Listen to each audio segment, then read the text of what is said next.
So yan, bali dalawang sardinas ang aking gagamitin. Kasi konti lang naman yung rice ko guys, puro ako ulam. Diba? So kung hindi ko siya maubos ngayon,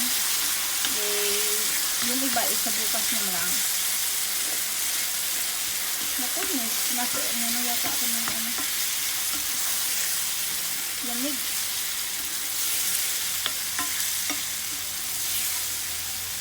Hinaalam natin ang apoy kasi itinitiro. Kaya lang natin siyang maluto.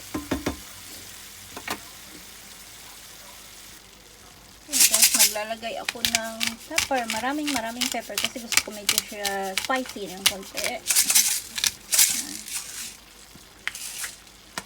At saka maglagay tayo ng konting kasi may ano tayo dito, may cumin powder. So maglalagay ako ng cumin powder pang patanggal ng lansa. Ayan. Gusto ko talaga marami.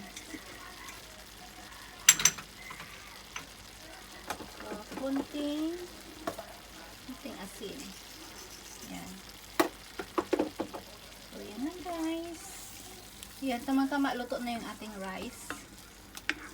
Kakaluto lang. So, mag-wait lang tayo ng another 5 minutes. Then, so yun guys. Luto na to eh. Kaya, kuha lang tayo. Patayin natin muna yung apoy. Then, kukuha lang tayo ng, ilalagay ko lang sa mangkok kasi, pag maamoy ng mga alaga ko baka mag-complain sila. Wow, bango. Gusto ko maraming sibuyas. Natin. Kuha na lang tayo ulit mamaya pag kailangan natin. So guys, ang gusto ko nito is nilalagyan ko siya ng suka.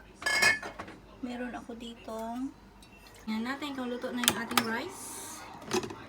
Yan. So, 1 cup yan guys. Pero ewan ko lang kung mauubos ko siya ngayon kasi masarap ang ulam.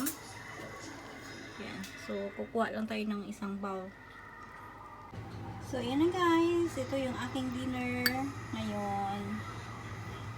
Yung isang sardinas at isang cup or bowl ng rice. Kain tayo!